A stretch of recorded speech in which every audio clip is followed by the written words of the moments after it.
الحمد لله وكفى وسلام على عباده الذين اصطفى أما بعد فأعوذ بالله من الشيطان الرجيم بسم الله الرحمن الرحيم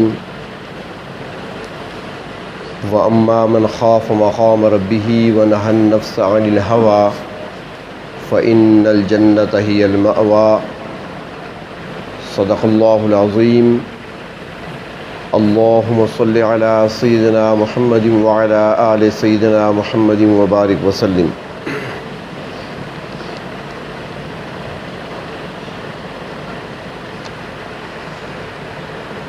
رمضان المبارک کے بعد جو ہماری گفتگو چلتی رہی گزشتہ سوموار تک، وہ تقریباً ساری کی ساری نفس اور نفسانی خواہشات سے متعلق رہی. آج بھی اسی مناسبت سے کچھ عرض کیا جائے گا. اس دنیا میں زندگی گزارنے والے انسان دو طرح کے ہیں. ایک وہ انسان ہیں جو زندگی گزارتے ہیں پروردگار عالم کے احکامات کے مطابق. دوسری قسم ان لوگوں کی ہے، ان انسانوں کی ہے جو زندگی گزارتے ہیں اپنی خواہشات کی پیروی کرتے ہوئے.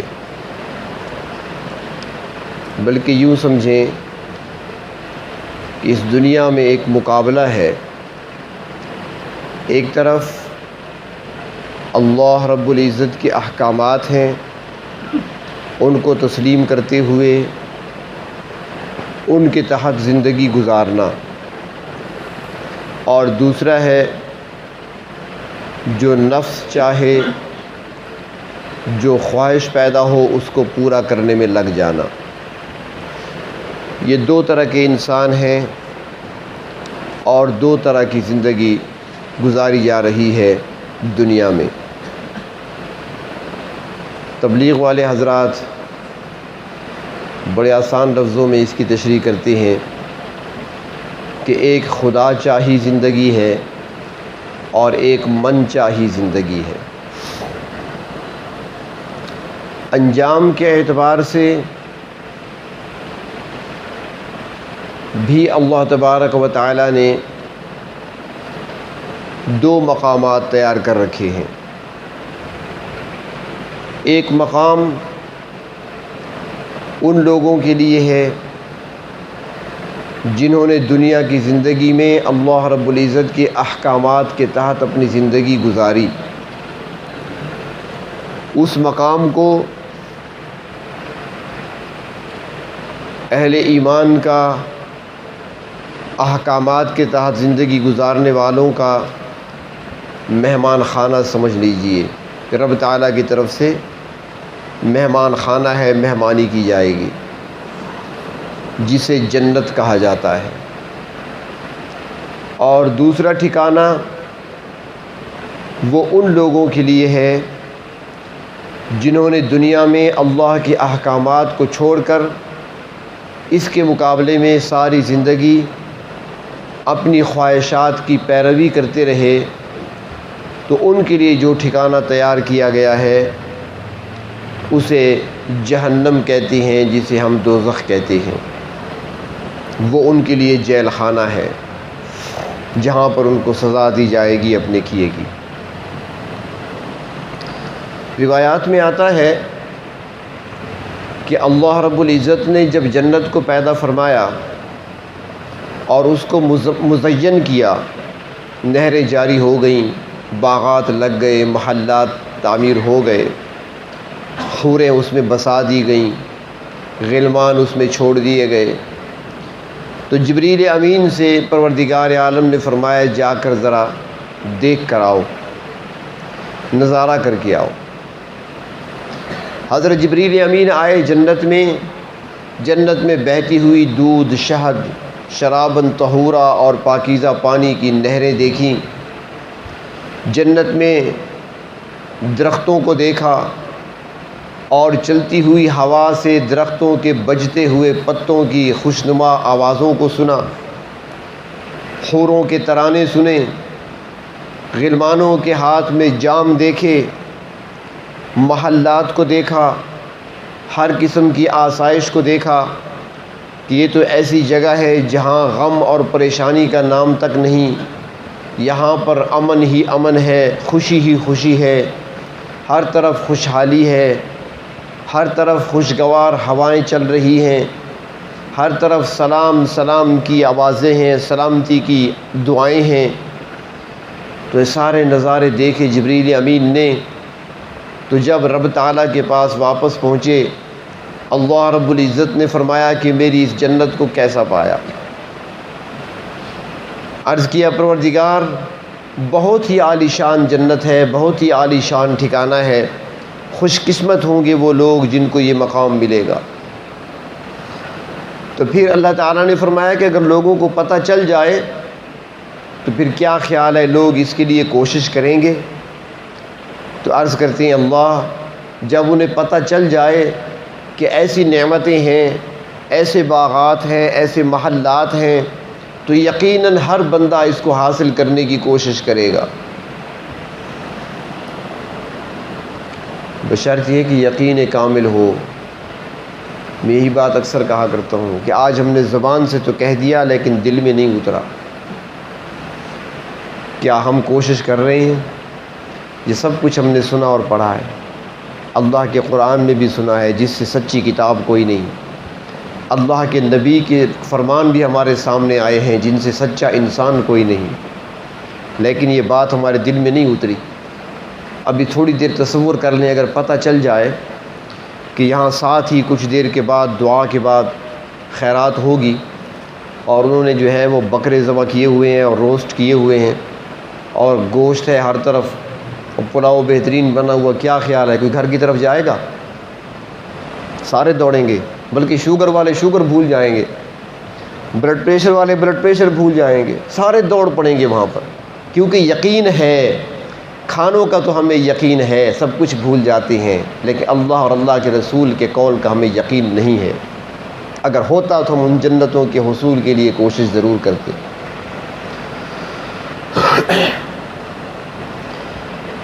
پھر پروردگار عالم نے جبریل امین کو دکھایا، جب انہوں نے پوچھا اللہ اس تک پہنچنے کا راستہ کون سا ہے، کس راستے سے لوگ آئیں گے؟ تو اللہ تعالیٰ نے وہ راستے دکھائے۔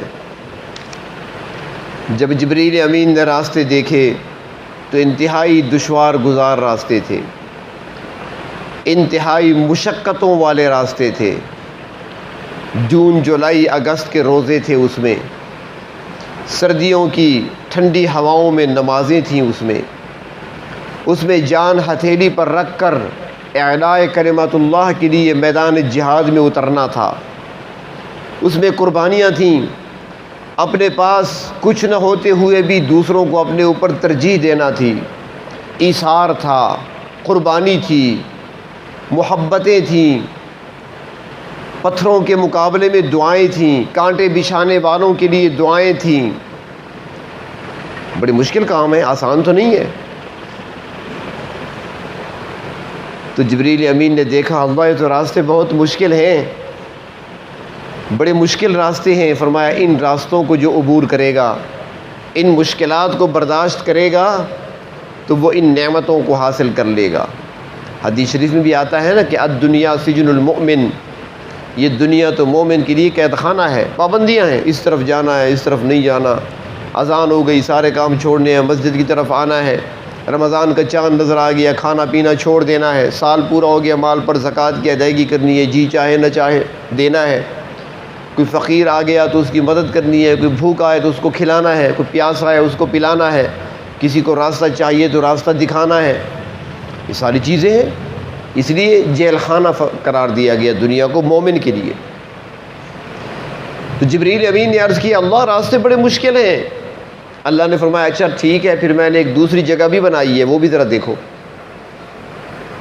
جہنم کا نظارہ کرایا گیا، اس کے وہ طبقات دیکھے، اس میں دہکتی ہوئی آگ کو دیکھا، اس میں کھلائے جانے کے لیے جو تیار کر رکھا ہے حلق میں اڑ جانے والا، رک جانے والا، اٹک جانے والا وہ زقوم دیکھا، اس میں جو پلانے کے لیے تیار کیا ہے وہ جہنمیوں کا پیپ اور خون بہتا ہوا دیکھا، کھولتا ہوا پانی دیکھا، اس کی گرمی اور حدت کی شدت کو دیکھا۔ جبریل امین نے عرض کیا اللہ میں نے دیکھ لیا، انتہائی مشکل مقام ہے، بہت مشکل ٹھکانہ ہے، بہت ہی برا ٹھکانہ ہے، بئس المصیر، بہت برا ٹھکانہ ہے۔ اللہ نے فرمایا جبریل کیا اس طرف کوئی آنے کی کوشش کرے گا؟ جبریل امین عرض کرتے ہیں اللہ اس طرف کون آئے گا؟ جن کو پتہ چل جائے گا کہ یہاں کھانا یہ ملے گا، پینا یہ ملے گا، اوڑھنا آگ ہوگا، آگ کا لباس ہوگا، گندک کا لباس ہوگا، ہر طرف آگ ہوگی، شعلے ہوں گے، انگارے ہوں گے، جلنا ہوگا، موت نہیں ہوگی، ہمیشہ ہمیشہ کا عذاب ہوگا، تو اس طرف کون آئے گا؟ تو اللہ تعالیٰ نے فرمایا جبریل ذرا ان کے راستے بھی دیکھ لو۔ جبریل امین نے دیکھا تو راستے تو بڑے مزے کے ہیں، اور وہ سارے راستے خواہشات کے ہیں، جو جی میں آئے پورا کرتے جاؤ، جہنم کے قریب ہوتے جاؤ، جو خواہش پیدا ہو اس پر عمل کرتے جاؤ، خواہشات کے پیچھے چلتے جاؤ، اللہ کے احکامات کو چھوڑتے جاؤ، جہنم کی طرف بڑھتے جاؤ۔ جبریل امین عرض کرتے ہیں اللہ یہ تو راستے بہت آسان ہیں۔ فرمایا کہ بس یہی دو راستے ہیں، دو ٹھکانے ہیں، جو خواہشات کو کچلتے ہوئے میرے احکامات کے مطابق زندگی گزارے گا یہ جنت کے ٹھکانے انہی کے لیے ہیں، اور جس نے دنیا کی زندگی میں میرے احکامات کو پس پشت ڈال دیا اور اپنی خواہشات کے مطابق زندگی گزارتا رہا، خواہشات کو پورا کرنے میں لگا رہا، تو فرمایا پھر اس کے لیے یہ دردناک عذاب ہیں۔ اللہ تبارک و تعالی ہم سب کی حفاظت فرمائیں، خواہشات کی پیروی سے اللہ بچائیں، اپنے احکامات پر عمل کرنے کی توفیق عطا فرمائیں۔ ہمارے اکابر، ہمارے بزرگ، وہ کتنی محنت کیا کرتے تھے اور اپنے نفس کو کس انداز سے انہوں نے کچل رکھا تھا، ڈرتے تھے وہ۔ پہلے عرض کیا تھا نا شروع میں، ابتدا میں، کہ خطرناک دشمن ہے۔ دشمن تو شیطان بھی ہے، لیکن یہ شیطان سے زیادہ خطرناک ہے، کیونکہ یہ اندر کا بھیدی ہے، اندر بیٹھا ہے۔ یہی شیطان کو راستہ دکھاتا ہے، اس راستے سے آ جاؤ، پھر وہ مزین کر کے چیزیں وہ دکھاتا ہے، اندر سے خواہش یہاں پہ پیدا ہوتی ہے۔ حضرت مولانا یعقوب نانوتوی رحمۃ اللہ علیہ ہمارے اکابرین میں سے ہیں، دارالعلوم دیوبند کے مدرس بھی تھے، لیکن وہ خود بھی ذرا اس مزاج کے تھے کہ کبھی کبھی جذب طاری ہو جاتا تھا، تو پھر ان کی کیفیات کچھ اور ہوتی تھی۔ ان کے بارے میں آتا ہے کہ ایک مرتبہ دارالعلوم دیوبند کے محتمم حضرت مولانا قاری محمد طیب صاحب رحمۃ اللہ علیہ نے یہ فرمایا کہ ایک مرتبہ حضرت مولانا یعقوب نانوتوی کے دل میں خیال آیا کہ یہ گنگا اور جمنا جو دو دریا جو بہتے ہیں، اور ان دونوں دریاؤں کی بڑی تعظیم کی جاتی ہے ہندوؤں کے ہاں، تو اس کی حقیقت کیا ہے؟ یہ کہاں سے نکلے ہیں دریا؟ کوئی نہ کوئی پیچھے وجہ تو ہوگی، کوئی وجہ تو ہوا کرتی ہے نا جی ہر چیز کے پیچھے۔ وہ ایک شخص گیا تھا کسی علاقے میں، مہمان ہوا کسی کا، تو انہوں نے کھانا جب لایا تو کھانے کے ساتھ ایک خوبصورت طشت میں ایک بڑا خوبصورت رنگین کئی قسم کے رنگوں سے رنگا ہوا اتنا سارا ڈنڈا بھی پڑا ہوا تھا، آ کر دسترخوان پہ رکھ دیا۔ اب یہ بیچارہ ڈر گیا کہ اب کھانے کے بعد تھوڑا کھاؤں گا تو شاید یہ ڈنڈا سر پہ پڑے گا، زیادہ کھا لیا ہو سکتا ہے تو پھر ڈنڈا پہ، اب تھوڑا کھاؤں یا زیادہ کھاؤں، اگر میں نے تمیز سے نہ کھایا تو شاید یہ اس لیے رکھا ہو کہ پھر ماریں گے مجھے۔ اب ڈر ڈر کے اس نے چند لقمے کھائے، ڈرتا رہا، ڈنڈے کو دیکھتا رہا۔ مہمان تھا، کھانا کھا لیا، ڈنڈا تو نہیں اٹھا اپنی جگہ سے، پڑا رہا وہیں پر۔ جب دسترخوان اٹھا لیا تو اس نے میزبان سے پوچھا کہ ایک سوال کروں اگر آپ ناراض نہ ہوں تو؟ اس نے کہا نہیں پوچھیں. اس نے کہا کہ نئی چیز میں نے دیکھی ہے. اس نے کہا وہ کیا؟ اس نے کہا دسترخوان پہ کھانے وغیرہ یہ پھل فروٹس وغیرہ یہ تو ہوتے ہیں ہر جگہ، لیکن یہ رنگین ڈنڈا جو آپ نے رکھا تھا یہ آخر مہمان کو ڈرانے کے لیے ہے، اس کو کم کھانے کی تلقین ہوتی ہے اس سے مراد، یا زیادہ کھانے سے روکنا ہوتا ہے، یا اس کو تمیز سکھانی ہوتی ہے، آخر کیوں رکھا ہوتا ہے؟ انہوں نے کہا یہ تو ہمیں معلوم نہیں ہے، بس بڑوں سے روایت چلی آ رہی ہے. ٹھیک ہے بھائی، تو اب میں نے تحقیق تو کرنی ہے. کچھ بندے ہوتے ہیں تحقیق والے. تو اس نے کہا کس سے پتہ چلے گا؟ اس نے کہا وہ میرے ساتھ باہر ایک بزرگ ہیں، وہ درخت کے نیچے بیٹھے ہوتے ہیں، بڑی عمر کے ہیں، 100 سال سے زیادہ عمر ہے، ان سے پوچھ گئے شاید ان کے علم میں ہو. چل پڑے. درخت کے سائے میں ایک بزرگ بیٹھے ہوئے تھے، لسی پی رہے تھے. پہنچ گئے، سلام کیا، ان سے بات پوچھی، سوال کیا کہ اس طرح واقعہ پیش آیا، آپ کے علاقے میں یہ رواج ہے، کیوں ہے؟ وہ ہنسنے لگے. انہوں نے کہا اصل بات یہ ہے کہ یہ اشکال مجھے بھی تھا جوانی میں، تو میں نے اپنے بزرگوں سے پوچھا تھا اور وہ بڑی عمر کے تھے، انہوں نے مجھے بتایا تھا. اصل یہ تھا کہ پرانے زمانے میں گوشت مہمان کی ضیافت گوشت سے کی جاتی تھی، یعنی کھانے میں جو چیزیں رکھی جاتی اس میں گوشت زیادہ ہوتا تھا، برائلر نہیں، صحیح معنوں میں گوشت. تو وہ سامنے رکھا جاتا تھا، تو پھر گوشت کی خاصیت ہے جب کھایا جائے تو وہ دانتوں میں کہیں نہ کہیں رک جاتا ہے، تو اس کے لیے دانت صاف کرنے کے لیے وہ کیا کہتے ہیں اسے، سرائکی میں ڈندیلی کہتے ہیں اسے، تو وہ ساتھ رکھتے ہیں لکڑی کی، وہ تاکہ اس کے ذریعے سے ذرات کو دانتوں سے نکالا جائے. یہ شروع میں وہ تھا. پھر جب اس کے بعد والی نسل آئی، انہوں نے کہا یار یہ کیا چھوٹے چھوٹے پتلے پتلے رکھے ہیں، ذرا موٹا کر لو ان کو. انہیں کیا پتہ تھا کس لیے ہوتے ہیں.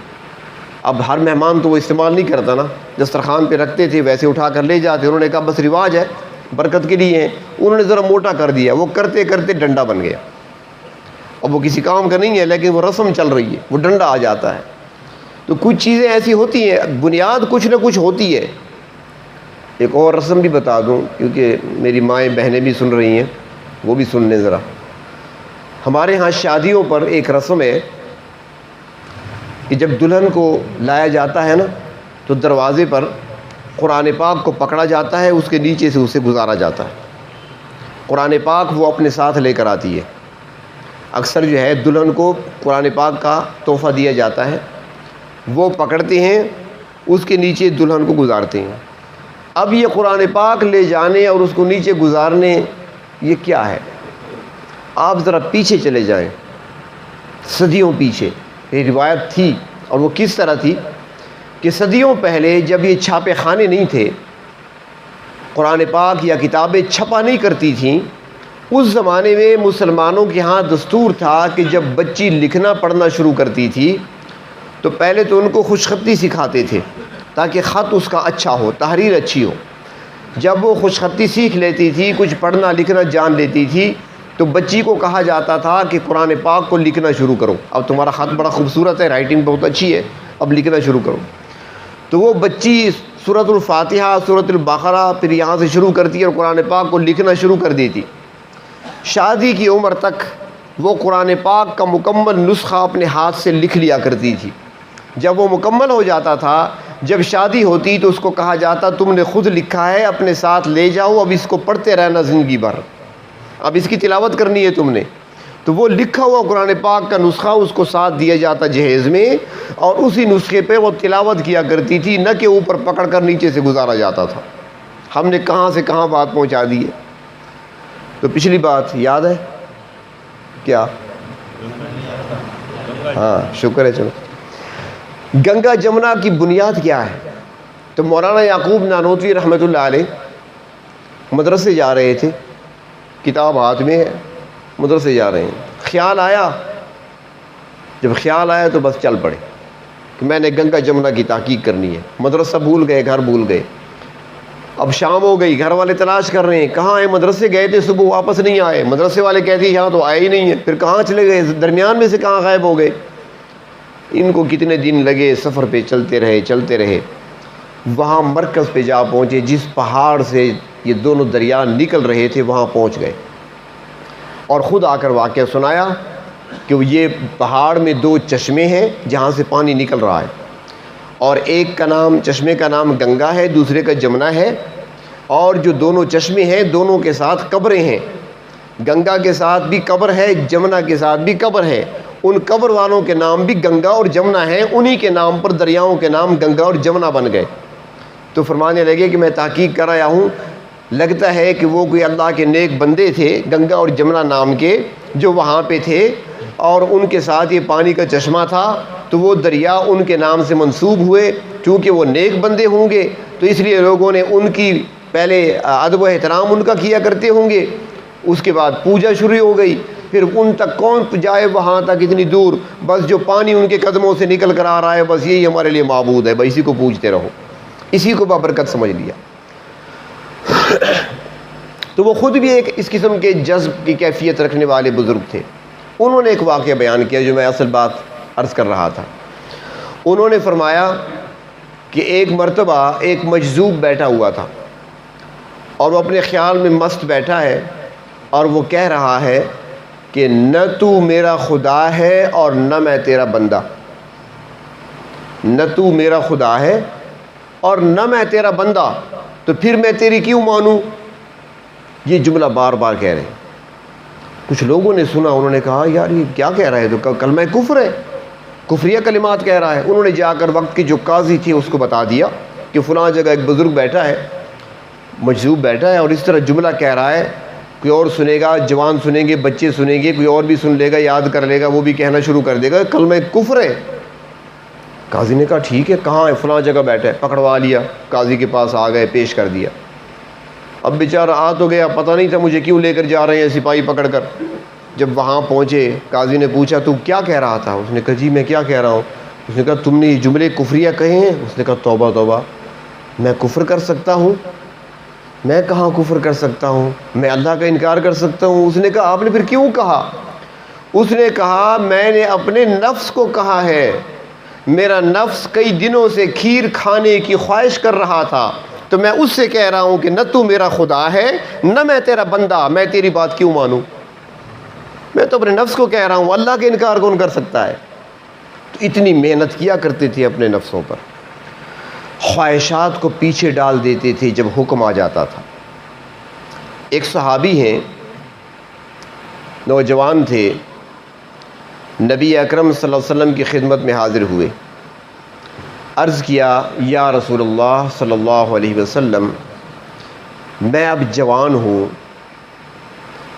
اور میرا جی چاہتا ہے کہ میں شادی کروں، میری ضرورت بھی ہے، لیکن رنگت آپ میری دیکھ رہے ہیں، شکل میری کچھ اچھی نہیں، رنگ میرا کالا ہے، حبشی تھا، افریقی تھا کوئی، رنگ میرا کالا ہے، شکل میری اچھی نہیں، مال میرے پاس نہیں، مکان اپنا میرے پاس نہیں ہے، ہوں خالی ہاتھ، جی چاہتا ہے شادی کروں، کئی جگہ میں نے پیغام بھجوایا، ہر جگہ سے مجھے جواب دے دیا گیا کہ تجھے کون دے لڑکی، اپنی شکل کو دیکھو، اپنی صورت کو دیکھو، اپنے گھر کو دیکھو، اپنے ہمارے پاس ہے کیا؟ تب آپ کی خدمت میں حاضر ہوا ہوں، میری ضرورت ہے، میں گناہوں سے بچنا چاہتا ہوں۔ آپ صلی اللہ علیہ وسلم نے فرمایا میرے فلاں انصاری صحابی کے گھر چلے جاؤ، اس کے پاس چلے جاؤ اور اسے جا کر کہو کہ میں نے شادی کرنی ہے اور تمہارے گھر میں ایک جوان لڑکی موجود ہے، مجھے اللہ کے رسول نے مشورہ دیا ہے، بھیجا ہے آپ کی طرف، اور میں رشتہ مانگنے کے لیے آپ کے گھر آیا ہوں، آپ کے پاس آیا ہوں، لیکن اللہ کے رسول کے حکم سے آیا ہوں۔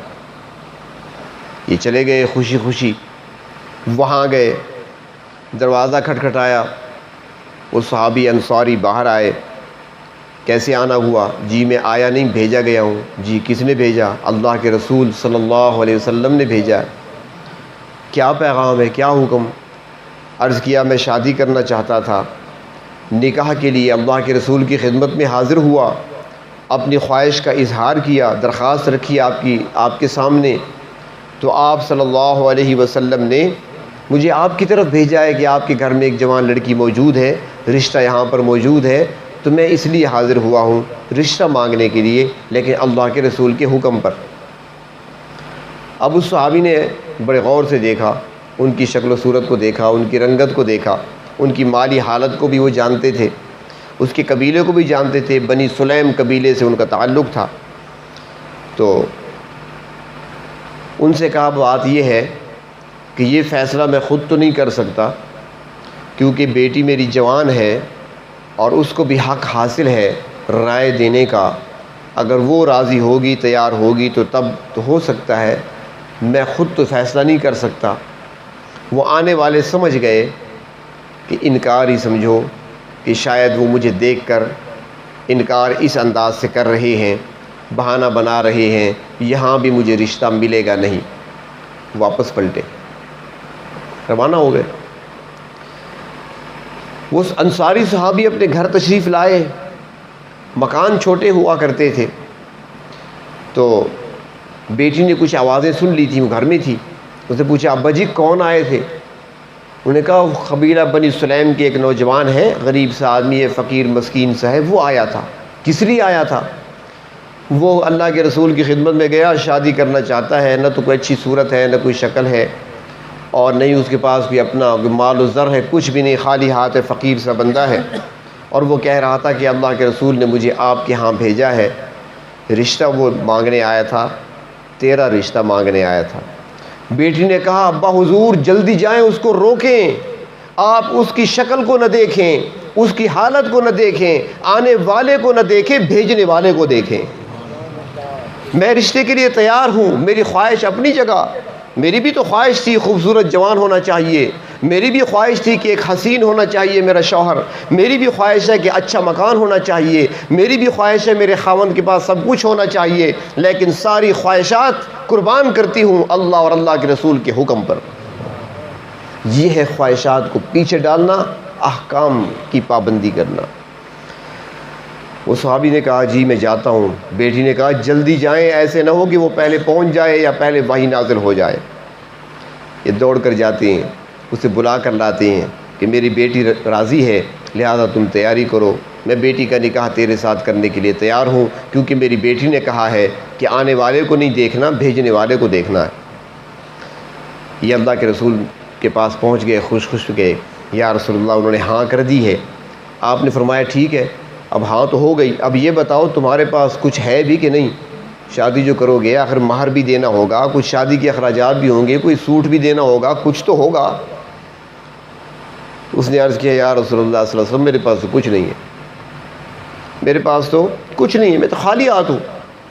فرمایا اچھا ایسے کرو، عبد الرحمن بن عوف کے پاس چلے جاؤ، عثمان بن عفان کے پاس چلے جاؤ، اور علی المرتضیٰ کے پاس چلے جاؤ، ان تین اشخاص سے مل لینا، وہ تمہاری جو مدد کر لیں گے، تمہارے شادی کا خرچہ نکل آئے گا۔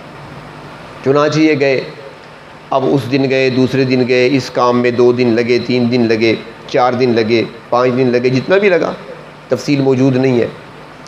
تو یہ گئے، عبد الرحمن بن عوف نے کچھ دراہم دے دیے، 200-300 درہم انہوں نے دے دیے، 200-300 درہم حضرت عثمان نے دے دیے، اس طرح حضرت علی نے کچھ دے دیے، ان کے پاس کچھ 700-800 درہم جمع ہو گئے۔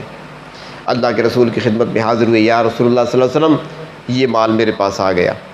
آپ نے فرمایا کہ اب شادی کی جو ضروریات ہیں، گھر کی جو ضروریات ہوتی ہیں وہ پوری کرو، بازار چلے جاؤ، خرید و فروخت کرو، جب سامان مکمل ہو جائے پھر تمہاری شادی ہوگی، کچھ رقم رکھ دو مہر کے لیے، باقی چیزیں خریدو، کیونکہ چارپائی کی ضرورت بھی ہے، بستر کی ضرورت بھی ہے، کچھ برتن بھی چاہیے، کچھ اور چیزیں بھی گھر کے لیے چاہیے، تمہارے پاس تو کچھ نہیں۔ اب یہ بازار گئے چیزیں خریدنے کے لیے۔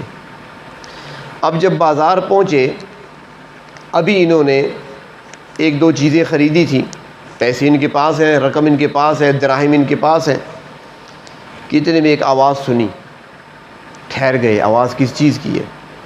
آواز آ رہی تھی کہ اے ایمان والو، اللہ کے رسول تمہیں بلاتے ہیں، جو جس حال میں ہے جلدی سے پہنچو، جہاد پہ چلنا ہے، دشمن کی طرف سے خطرہ ہے، لشکر دشمن کا آ رہا ہے، مقابلے پر ہم نے باہر نکلنا ہے، جہاد کی تیاری کرنی ہے، جو جس حال میں ہے سواریاں تیار کرو اور جمع ہو جاؤ مسجد نبوی میں۔ انہوں نے سنا تو ٹھہر گئے، سوچنے لگے، سوچتے رہے، اس کے بعد گھوڑا خریدا، شادی رہ گئی، گھوڑا خریدا، تلوار خریدی، ڈھال خریدی۔ اب اللہ کے رسول کے پاس جاؤں گا تو آپ پوچھیں کہ میں نے تمہیں کہا تھا رقم لے لو اور شادی کے لیے اخراجات اور سامان خریدو تم، تم کیا خرید کر لائے ہو؟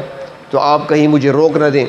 چنانچہ انہوں نے اپنے منہ کو چھپا لیا، نقاب چڑھا لیا، ڈاٹا، سرائکی میں جسے کہتے ہیں مول مارنا، اپنے منہ کو چھپا لیا۔ صحابہ کرام کا لشکر آ رہا ہے تو یہ منہ چھپائے کھڑے ہیں۔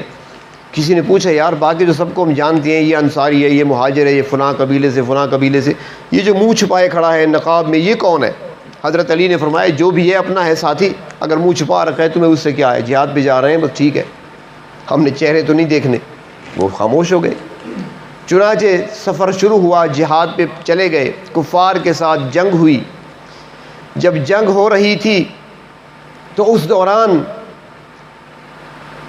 یہ جوان بھی میدان جنگ میں تھا، لڑتے لڑتے جام شہادت نوش کیا۔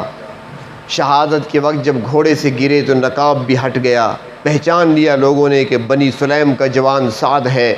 اللہ کے رسول کی خدمت میں حاضر ہوئے، یا رسول اللہ صلی اللہ علیہ وسلم وہ جوان تو سعد تھا، وہ تو بنی سلیم کا جوان تھا۔ فرمایا اچھا، وہ تو رقم جمع کی تھی اس نے شادی کے لیے، یہاں پہنچ گیا۔